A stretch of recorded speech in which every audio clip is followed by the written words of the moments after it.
bueno que están aquí, qué bueno que estamos aquí hoy para aprender acerca de las cosas buenas que Dios tiene para cada uno de nosotros. Durante todo el mes de junio vamos a estar conversando a la luz de cómo Dios es un Dios de segundas oportunidades. ¿Cuántos de ustedes creen que Dios es un Dios de segundas oportunidades? Es una realidad. A la luz de la Biblia, desde el libro de Génesis hasta el libro de Apocalipsis, vemos que Dios está lidiando con un amor eterno para con nosotros. Y durante todo el mes de junio estaremos viendo cómo las segundas oportunidades se dan para personas que frecuentemente cometemos errores. Las segundas oportunidades de parte de Dios están allí para aquellas personas que hemos pasado por diferentes tipos de pesares y de situaciones dolorosas en nuestra vida.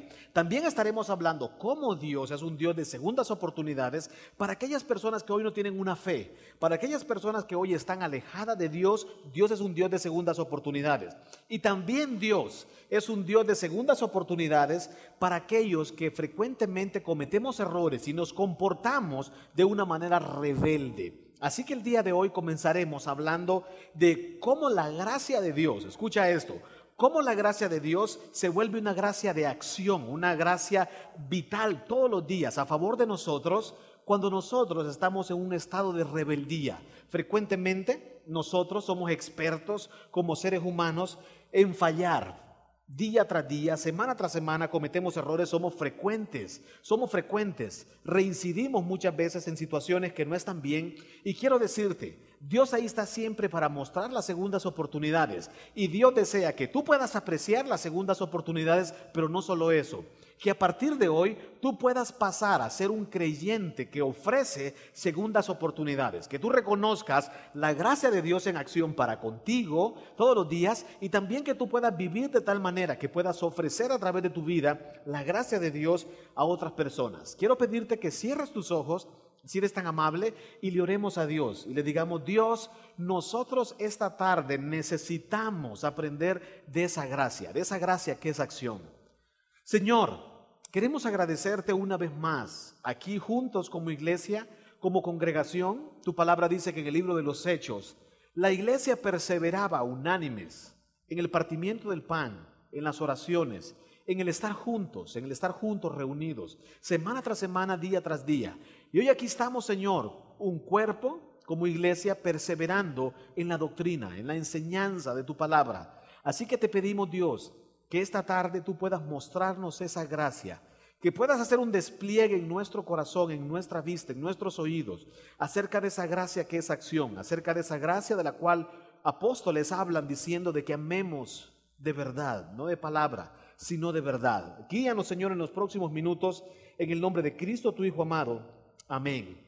¿Qué significa un rebelde? ¿Qué significa un rebelde? Bueno, muchos de nosotros en diferentes ocasiones nos comportamos de una manera rebelde. Y quiero decirte, toda rebeldía requiere un gran amor. La próxima vez que tú escuches o sientas que alguien está pasando por una etapa de rebeldía, o la próxima vez que tú te sientas atorado en una etapa de rebeldía, tienes que discernir que hay un problema de amor en tu corazón. Y cuando hay un rebelde lidiando con rebeldía, hay un problema de amor. Y se necesita un gran amor para poder ayudarle a una persona rebelde. Y también necesitamos comprender lo siguiente: toda recuperación, hablando de un rebelde, toda recuperación requiere de una gran compasión. Y eso es lo que hizo Dios, eso es lo que hizo el Señor por cada uno de nosotros. Se compadeció, nos ofrece su misericordia, nos ofrece su gracia para que hoy nosotros podamos estar mejor, para que podamos estar bien. Y quiero contarte una historia.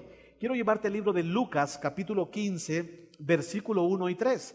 Pero antes de relatarte las historias que están en ese libro, es importante entender algo. Vamos a estudiar hoy la historia del hijo pródigo, pero antes de estudiar la historia del hijo pródigo, tú necesitas saber algo que estaba ocurriendo. Antes de que Jesús cuente esa historia, estaba ocurriendo algo, y lo que ocurre es lo siguiente. Lucas capítulo 15, del 1 en adelante, dice la Biblia: todos los cobradores de impuesto y pecadores se acercaban a Jesús para escucharlo. ¿Quiénes venían a Jesús? Personas necesitadas, personas que buscaban a Dios, pero estaban en un estado de rebeldía. Estaban en un estado de rebeldía social, estaban en un estado de rebeldía espiritual, pero necesitaban de Dios. Y estas personas se acercaban a Jesús para escucharlo. Y mientras este grupo de personas se acerca a Jesús, dice la Biblia, pero los fariseos y los escribas comenzaron a murmurar. Quiere decir que hay un grupo de personas cerca de Jesús, y parte de ese grupo de personas que estaban cerca de Jesús era un grupo de fariseos y era un grupo de escribas. Personas que decían que eran muy espirituales, personas que decían que amaban a Dios, personas que decían que tenían la gracia de Dios, pero realmente no la tenían. Y estaban criticando el mismo amor, al mismo Dios, a la misma gracia. Estaban criticando y murmurando y decían: este recibe a los pecadores y come con ellos. Cuando Jesús se da cuenta y Él escucha esa plática que están teniendo este grupo de personas, viene Jesucristo y les cuenta una parábola. Y la parábola que les cuenta Jesús es una parábola de 3 en 1 y le cuenta 3 historias en una misma historia. Les cuenta una historia. En primer lugar les dice: había una vez 100 ovejas, y estas 100 ovejas hubo una oveja que se perdió. Y entonces vino un pastor y fue en busca de esa oveja que se había perdido.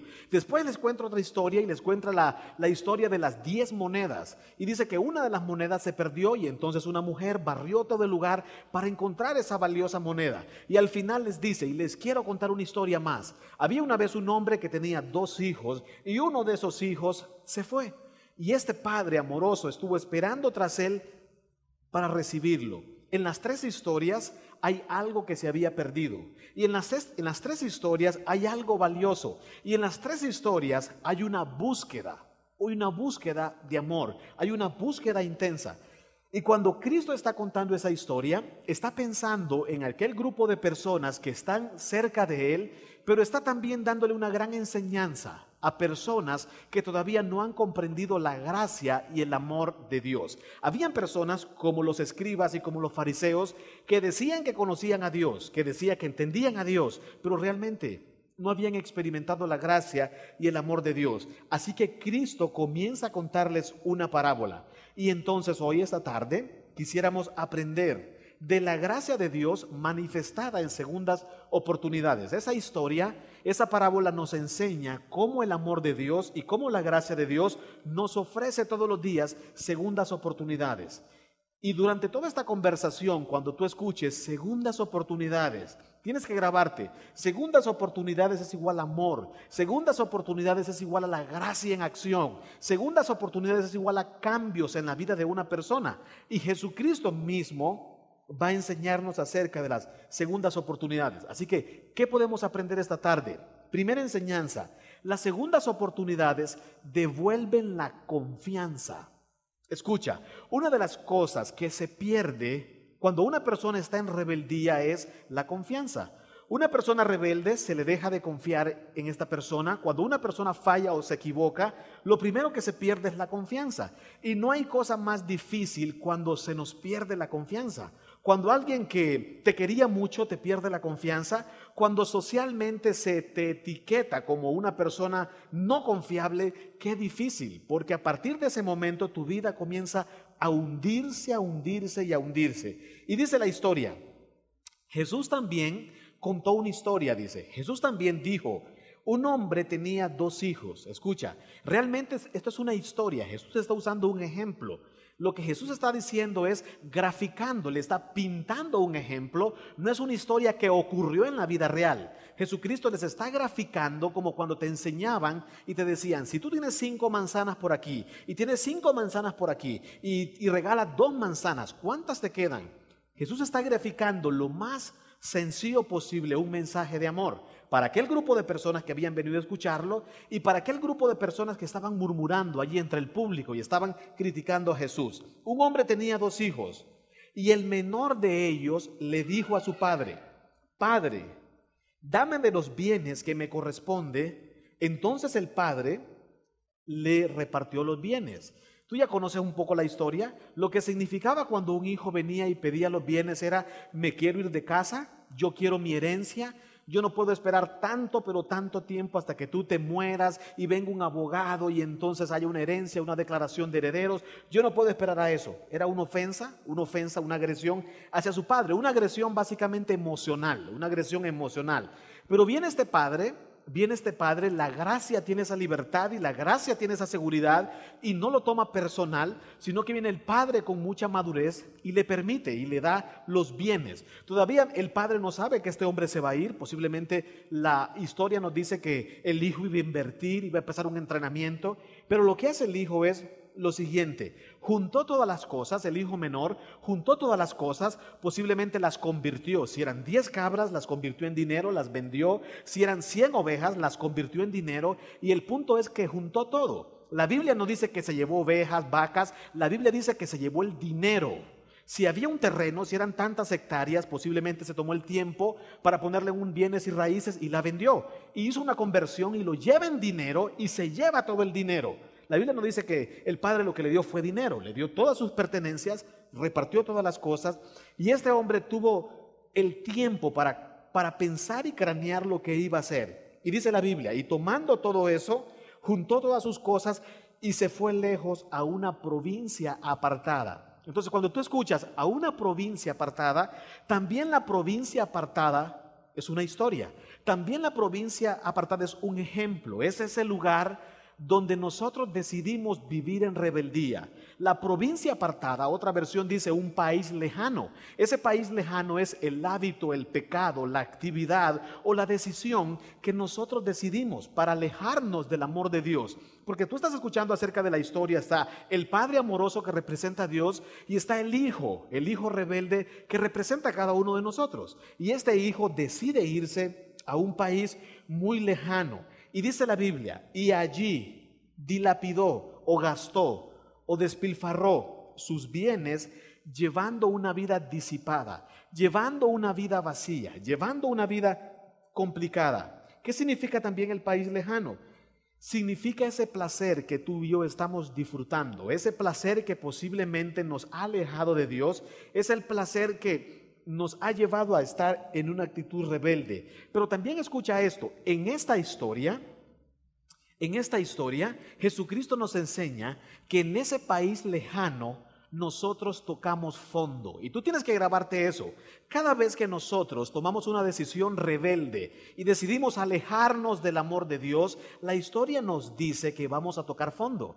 Y en un corto tiempo de la historia, la Biblia dice que el dinero se terminó, la fama de él se terminó y empezó a tocar fondo. Y dice el verso 14, cuando ya lo había malgastado todo, sobrevino una gran hambruna en aquella provincia. Aquella provincia es la estación donde tú decides estar en rebeldía. O sea que la rebeldía te va destruyendo, te va pasando factura y llega el momento donde dice la Biblia, y comenzó a pasar necesidad. ¿Sí o no? ¿Sí o no? Yo he conocido personas que deciden de repente no seguir un consejo, deciden vivir en resentimiento, deciden vivir alejados de Dios, deciden vivir en amargura y pasa un mes, pasan 2 meses, pasa un año, pasan 2 años, pasan 3 años, pero llega un momento donde ese placer se está terminando, se está agotando y comienza a haber mucha necesidad espiritual, necesidad familiar,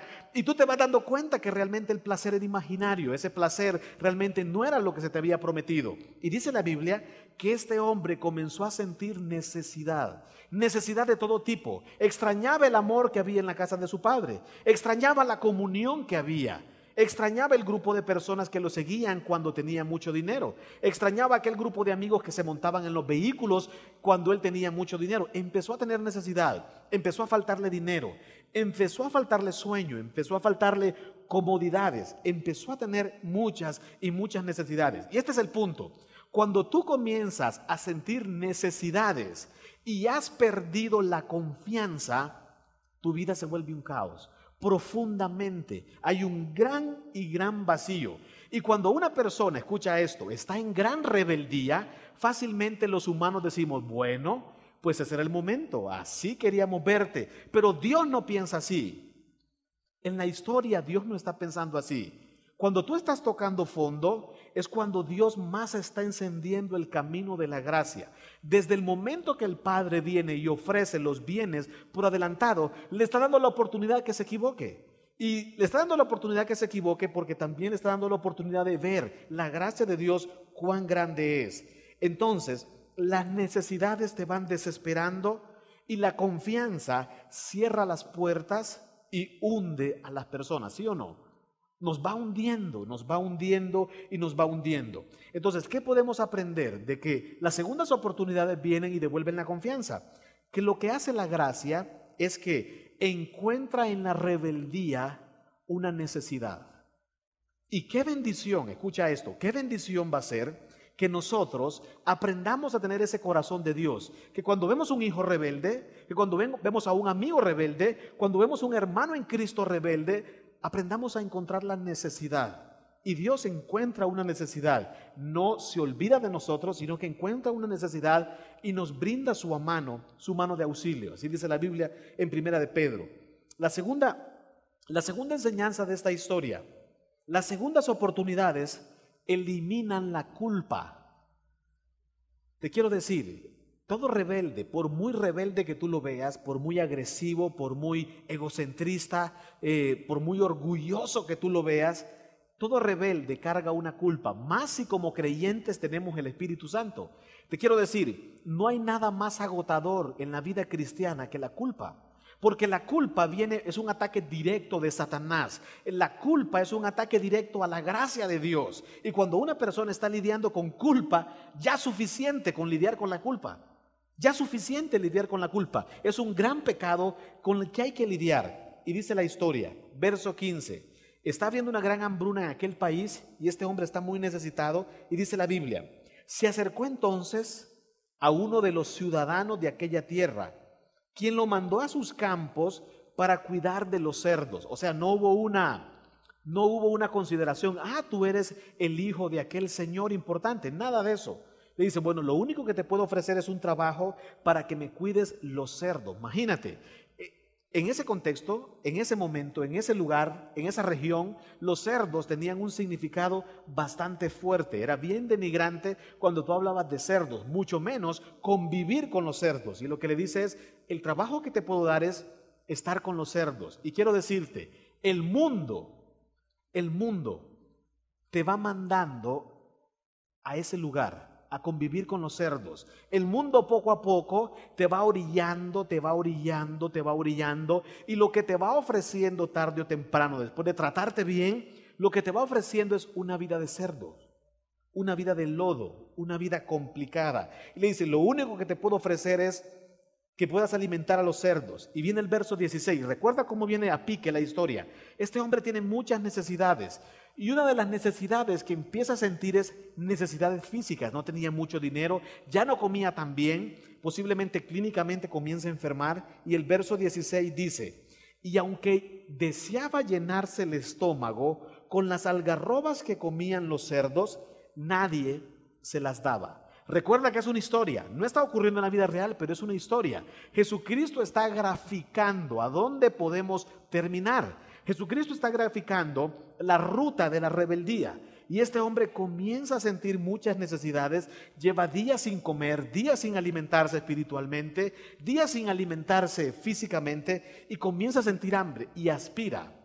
Pero ni siquiera eso, el mundo es tan cruel que ni siquiera eso le permitían comer. O sea, las algarrobas es una figura de que no es apto para los seres humanos. Pero entonces el rebelde está tocando tanto fondo que comienza a hacer y a tomar decisiones que van en contra de la naturaleza humana. Comenzamos a comer algarrobas, comenzamos a aspirar a comer algarrobas, algo que va en contra de la naturaleza y el diseño de Dios como seres humanos. Verso 17, finalmente recapacitó y dijo, y allí empieza el amor a penetrar el corazón de este hombre y a eliminar la culpa. Finalmente recapacitó. Hay otra versión que dice volviendo en sí. ¡Qué bendición! Yo pienso en la historia. El padre lo despide y pasa una buena cantidad de tiempo, pero el padre está soñando con ese momento cuando va a volver en sí, va a recapacitar, va a volver en sí. Y la segunda oportunidad permanece vigente todos los días. Te quiero decir, llegar a este nivel de amor es un gran desafío. Que tú y yo lleguemos a este nivel de amor Cambiaríamos el mundo así de rápido, ayudaríamos a las personas así de rápido. Es un gran desafío. Por eso Cristo está contando con una energía esta historia y cuenta 3 historias de amor en una y le dice, esto funciona. Finalmente dice la historia que el amor funciona. Finalmente dice la historia que la gracia se impone. Se impone porque hace recapacitar a las personas. Y si tú estudias la historia, ¿qué fue lo que hizo recapacitar al hijo pródigo? ¿Qué fue lo que lo hizo recapacitar? Miremos qué lo hizo recapacitar. Finalmente recapacitó y dijo, ¿cuántos, pero cuántos jornaleros en la casa de mi padre tienen pan en abundancia? Posiblemente viene a su mente Juan, Carlos, Marcos, Julio, y él empieza a recordarse todos los amigos y las personas y los siervos que viven en la casa de su padre. Dice, ¿cuántos de los jornaleros de mi padre comen mejor? ¿Cuántos de esas personas no tienen la identidad que yo tengo y viven mejor? Y esa es la mejor bendición que dice la Biblia. Hay un pasaje en la Biblia que dice, es mejor el buen nombre que las muchas riquezas. Es mejor el carácter. El carácter es lo mejor en la vida cristiana. Este hombre tenía mucho dinero, tenía fama, tenía placeres y lo que sea, pero no tenía carácter. Está tocando fondo allí. Y dice, ¿cuántas personas hoy viven mejor? ¿Cuántas personas en la tierra, personas tan humildes, viven mejor? Están felices, tienen familia. Y yo aquí estoy solo tocando fondo. Y recapacitó y dice, tienen pan en abundancia, tienen una vida en abundancia. Quiero decirte, Dios quiere que tú tengas una vida en abundancia. Dios no quiere que tengas una buena vida, quiere que tengas la mejor vida en Cristo. Y entonces dice, y yo aquí me estoy muriendo de hambre. O sea, la enseñanza de la rebeldía es que la rebeldía te va matando poco a poco. La rebeldía te va destruyendo poco a poco. Y dice el verso, que este hombre dice, voy a levantarme. Una de las cosas que hace la gracia es que te levanta de tu estado en el que te encuentras, te levanta de tu estado espiritual, te levanta de tu estado mediocre, te levanta de donde te encuentras. Pero otra enseñanza también es que la rebeldía te desploma. La rebeldía te desploma y te lleva al lodo, te lleva al fango, te lleva a lo más profundo donde Satanás quiere tenerte. Y dice, él recuerda la gracia y dice, voy a levantarme e iré con mi padre. ¿Te acuerdas la historia? La historia representa que el Padre es el amor, Dios es el amor. Iré al amor, voy a recurrir al amor, voy a recurrir al perdón y le diré, Padre, he pecado contra el cielo y contra ti, no soy digno de ser llamado tu hijo. Hazme como uno de tus jornaleros. Si tú lees despacio la historia, la primera motivación que lo lleva a él a cambiar, ¿sabes cuál es? El hambre. O sea, muchas veces en la vida cotidiana los cambios van a ser producidos por la misma necesidad. Pero te imaginas que en la historia el padre hubiera dicho, veniste a mí porque tenías hambre. Lo que dice la historia es que la gracia da esa libertad. Posiblemente muchas personas vendrán a la iglesia por una necesidad. Muchas personas buscan a Dios por una necesidad, pero en ese camino ellos van a ir encontrando la dimensión del amor de Dios. Y posteriormente dice, él reflexiona y dice, pero no voy a ir de manera normal. Yo voy a confesar, y él reconoce su falta. Fíjate que no había tenido un discurso, él no había tenido un encuentro, no había tenido una consejería, y la misma gracia ya había hecho un cambio profundo en él. Y la gracia es el poder que tiene. La gracia hace que tú recuerdes, la gracia hace que tú reflexiones. Y este hombre no ha platicado con su padre y dice, yo le voy a decir que he pecado contra el cielo, he pecado contra Dios. Lo que te dice la Biblia es que el amor y la gracia cambia a las personas respecto a Dios. Y el amor y la gracia cambia a las personas respecto a otras personas. Y eso es lo que hace este hombre. Voy a decirle que he ofendido a Dios, he dañado mucho a Dios y he dañado a otras personas. Pero tiene un grave problema, la culpa. Y le dice, y le voy a decir que no soy digno de ser llamado su hijo. Había un problema que había que resolver y era el problema de la culpa. Fíjate que la gracia lo estaba cambiando, pero todavía había un problema que era la culpa. Y le dice, le voy a decir que ya no soy digno de ser llamado su hijo. Y muchos de nosotros así vivimos. Pasan los días, pasan las semanas y decimos, Dios, yo realmente yo realmente no parezco uno de tus hijos. Yo no merezco ni la vida. Yo no merezco esto, yo no merezco aquello. Porque tenemos un serio problema de culpa. Y tenemos no solo un problema de culpa, tenemos un problema de gracia. Tenemos un problema de gracia en nuestras vidas. Las segundas oportunidades cambian el dame. Dame, ¿te acuerdas la historia? ¿Te acuerdas la historia del hijo pródigo? El hijo pródigo empieza a decirle, dame lo que me toca, dame esto, dame aquello. Y cambian ese tono por un ayúdame. Y este hombre comienza a reflexionar y dice, voy a ir a la casa de mi padre a pedir ayuda. Esta historia nos dice que él comienza con una actitud desafiante. Por favor, dame mi dinero, yo ya puedo sostenerme solo en la vida. Y esa gracia cambia el tono por un tono de arrepentimiento. Volveré donde mi padre y le diré. Quiero llevarte al libro de Isaías. El libro de Isaías, capítulo 1, versículo 18, dice la Biblia. El Señor dice, mira qué verso más lindo. El Señor dice, vengan y arreglemos el pleito. Aunque sus pecados sean como el rojo encendido, ustedes quedarán tan blancos como la nieve. Quedarán tan blancos como la nieve. Aunque sean rojos como la púrpura, ustedes serán tan blancos como la lana. O sea que la gracia de Dios, o sea que el amor de Dios es el mejor desinfectante, es el mejor cloro que hay, es el mejor quitamanchas. Si hay un quitamanchas efectivo en la tierra es la gracia de Dios, el amor de Dios que se ofrece día tras día, semana tras semana. Pero no solo se queda ahí la historia nos enseña algo más respecto a las segundas oportunidades, que las segundas oportunidades alejan la vergüenza. Estamos hablando de la desconfianza, estamos hablando de la culpa y estamos hablando que las segundas oportunidades alejan la vergüenza.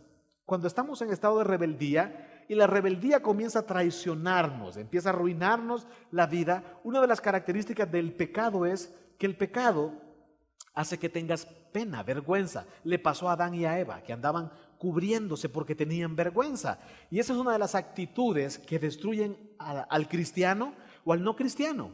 Andan huyendo, escondiéndose de Dios porque saben cómo están, saben cómo se sienten. Y dice el verso 20, así que de una vez por todas se levantó y regresó a su padre y todavía estaba lejos. Escucha, si tú pudieras ver esta historia como una película, imagínate que viene el hijo pródigo, va caminando lleno de lodo, posiblemente tembloroso porque tiene mucha hambre, porque no ha comido, porque extraña su cama, porque extraña el olor de su casa, extraña el olor de su ropa de cama, extraña la comida de su casa, extraña el amor que hay en su casa y va tembloroso. Dice, se levantó y regresó a su padre. Le llevó mucho tiempo regresar a su padre. Él recordaba muy bien el camino. Regresó a la casa de su padre y todavía estaba lejos. Mira cómo funciona la gracia. Y todavía estaba lejos cuando su padre lo vio y tuvo compasión de él. Pero no solo eso, imagínate los ojos de su padre. Está su padre allí. Lo que te dice la historia es que este padre todos los días salía por la mañana. Este padre dejaba de hacer lo que tenía que hacer y al mediodía, en vez de almorzar, se ponía a ver con un telescopio y decía, ¿será que hoy va a venir mi hijo? El padre posiblemente era de noche, era de madrugada y se asomaba con un foco, tal vez ese es mi hijo. Oía un ruido, ¿será ese es mi hijo? Lo que te dice la historia es que el Señor todos los días está pendiente de nuestro arrepentimiento, de nuestro cambio de mente. Está pendiente allí y le ofrece unos ojos llenos de compasión. Y entonces la historia también te dice que necesitamos compasión. Un acto de perdón, un acto de gracia necesita compasión. Y dice la Biblia, y lo vio y tuvo compasión. ¿Quién no? Es como que uno de tus hijos regrese, ha estado ahí y tú lo veas o te des cuenta de él que anda por las calles vagabundo, fumando droga, posiblemente todo delgado, ha perdido mucho peso y tú dices, no es posible que mi hijo esté así, no es posible.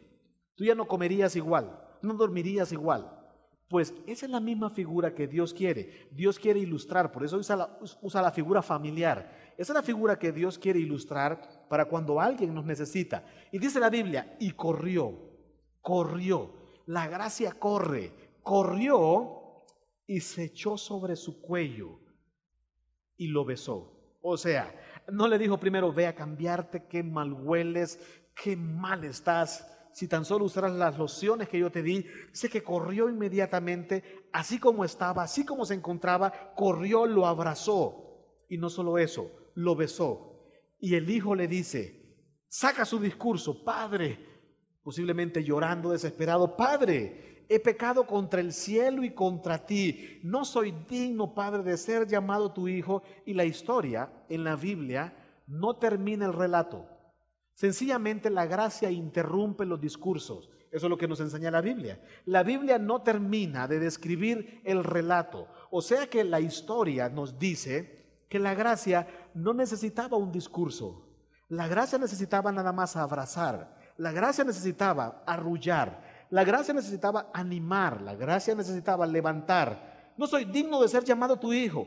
Pero la Biblia dice en el verso 22, pero el padre interrumpe el discurso y le dijo a sus siervos: traigan la mejor ropa y vístanlo. Imagínate ese cuadro. Él está ahí: no es posible.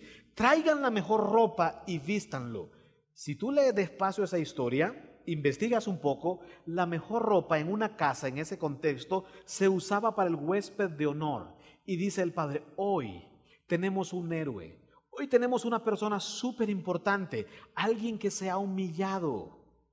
Quiero decirte, cuando alguien se humilla, cuando alguien tiene el valor de reconocer sus errores, cuando yo tengo el valor de reconocer mi error, ir al Padre y arrepentirme y cambiar de mente, Dios lo que quiere es que exaltemos a esa persona, que honremos a esa persona, que le hagamos honor a esa persona. Por eso dice la Biblia que el humilde Dios lo exalta y dice: traigan la mejor ropa, la ropa que se usa para el huésped de honor. Pero no solo eso, pónganle también el anillo en su mano.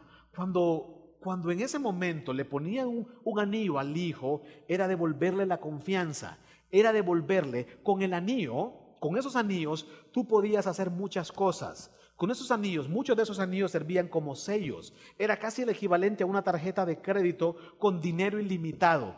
Pónganle de nuevo el anillo. Y ojo a todos, no tienen que tratarlo como un esclavo, no tienen que tratarlo como un siervo, van a tratarlo como un hijo. Así que pónganle un anillo en su mano. O sea, el anillo lo había perdido. Él tenía un anillo y posiblemente lo había vendido, pero dice: no importa, hay otro anillo. Hay otro anillo. Yo devuelvo la identidad, yo devuelvo el amor, devuelve identidad. Y no solo eso, dice: hay que darle calzado a sus pies. Ya me imagino posiblemente sus uñas, sus pies heridos con muchos hongos en los pies, y los pies representan algo muy importante para caminar. Y dice: denle calzado. Y el calzado, en ese contexto, no eran usados para esclavos. O sea que al calzarlo, le estaba devolviendo públicamente su identidad como hijo. Y le dice: hijo, hay que calzarte, por favor. Pero mira cómo terminan las segundas oportunidades. ¿Cómo termina la gracia?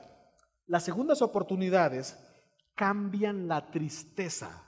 Cambian la tristeza. Tú debes de asegurarte de eso. O sea, la rebeldía provoca en nosotros tristeza. La rebeldía provoca en el rebelde tristeza. Pero también la rebeldía debe de provocar en el que ama eso, un dolor. Y entonces ese dolor debe motivarnos a cambiar esta tristeza. Verso 23. Luego vayan a buscar un becerro gordo y mátenlo. Mira cómo va tomando color la historia. Vayan a buscar un becerro, el más gordo, el más hermoso. No estaba listo en ese momento, no lo habían seleccionado, pero sencillamente había que buscarlo. Vaya, búsquenlo y mátenlo. Y dice: comamos y hagamos fiesta. Comamos y hagamos fiesta. O sea, cuando se hacía algo como eso, un becerro de esos estaba reservado únicamente, exclusivamente para ocasiones especiales, como un sacrificio de una gran celebración. Simbolizaba la abundancia y las bendiciones. Cuando un jefe de casa decía: maten este becerro, es que había alguien de honor. Había que celebrar algo importante. Y dice: maten el becerro más gordo, el más importante, el más lindo, el más hermoso. Hagamos fiesta, porque hay una bendición sobre esta casa hoy. Hay una gran bendición en esta historia hoy. Y dice: porque este hijo mío que había muerto ha revivido, se había perdido y lo hemos hallado. Ahora, piensa en esto. Piensa en el corazón de Dios cuando tú estás restaurando el corazón de una persona rebelde. Piensa en el corazón de Dios. Ese mismo sentimiento es el que debe haber en cada uno de nosotros. Quiero decirte, es el mismo sentimiento que debe haber cuando un miembro de nuestra iglesia entra en rebeldía. Ese es el mismo sentimiento que debe haber cuando un miembro de nuestra casa entra en rebeldía y vuelve y decide humillarse. Como cuando alguien del mundo viene de ese país lejano y decide entrar y decide decir: yo quiero creer en Jesús como mi Salvador. Yo quiero creer en ese Padre amoroso, en ese Padre de gracia. Y dice la Biblia: y comenzaron a regocijarse. Cuando la Biblia dice y comenzaron a regocijarse, dice la Biblia que a esa casa le hacía falta algo. A esa casa le hacía falta la alegría. Si tú tienes a alguien que está en rebeldía, si tú conoces a alguien que está en rebeldía, nos hace falta algo. Nos hace falta esa música, nos hace falta esa fiesta, nos hace falta esa cereza del pastel, nos hace falta poner ese play para que comience la música. Y dice el Padre: no vamos a condenarlo.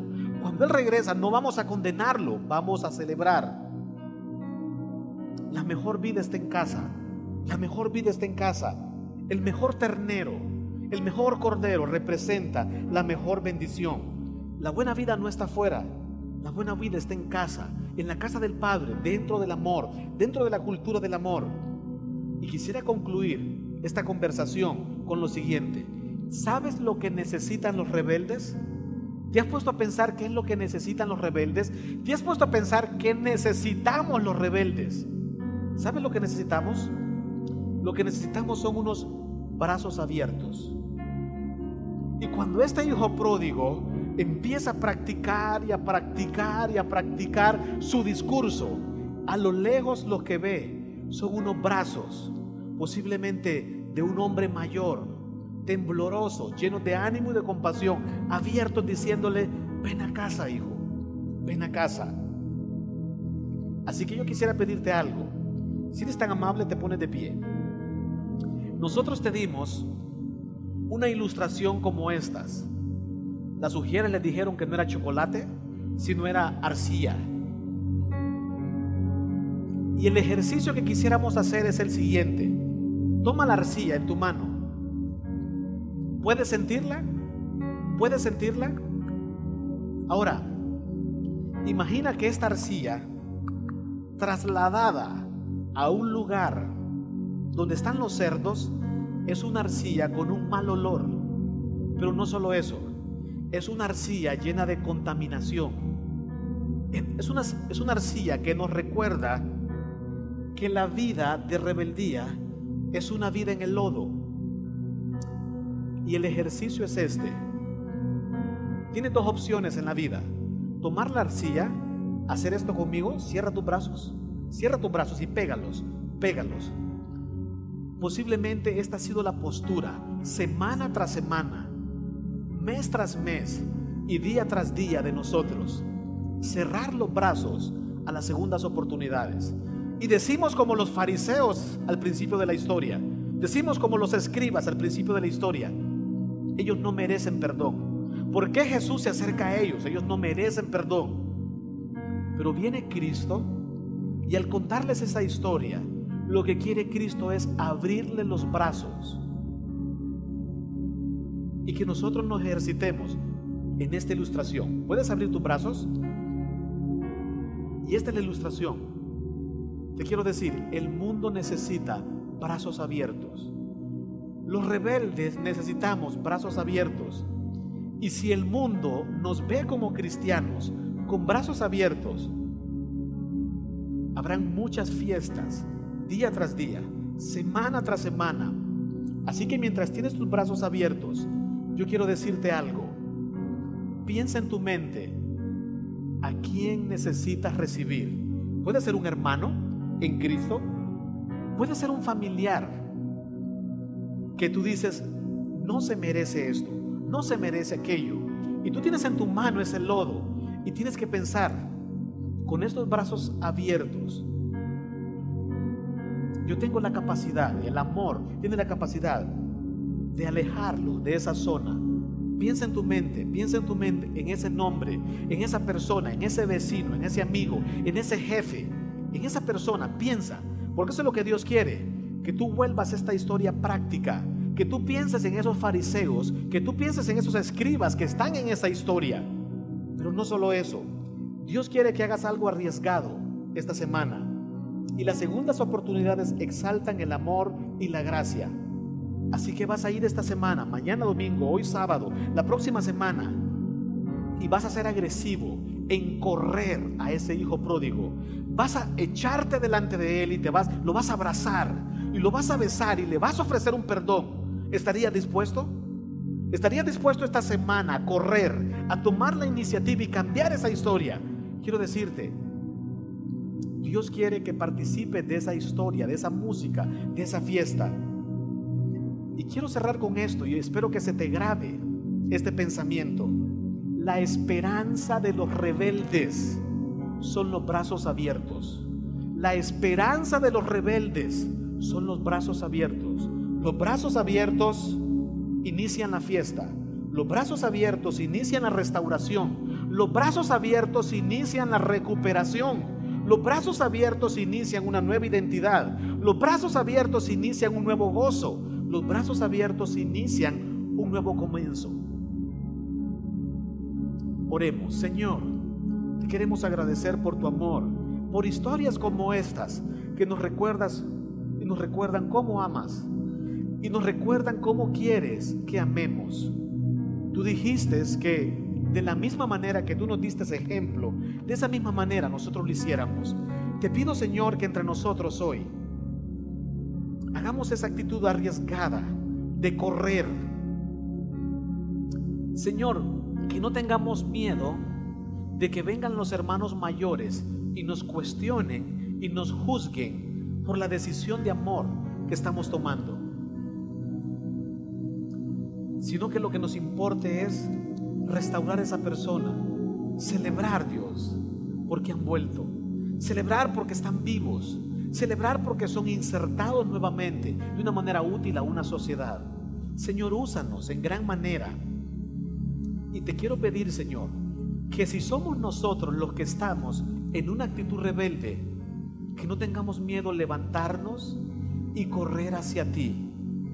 Señor, te pido por aquellos que todavía no hemos salido al lugar lejano, pero todavía estamos maquinando en nuestras mentes pedir la herencia. Te pedimos, Señor, que cambiemos de mente y que recordemos que el mejor lugar es en casa, es en el amor.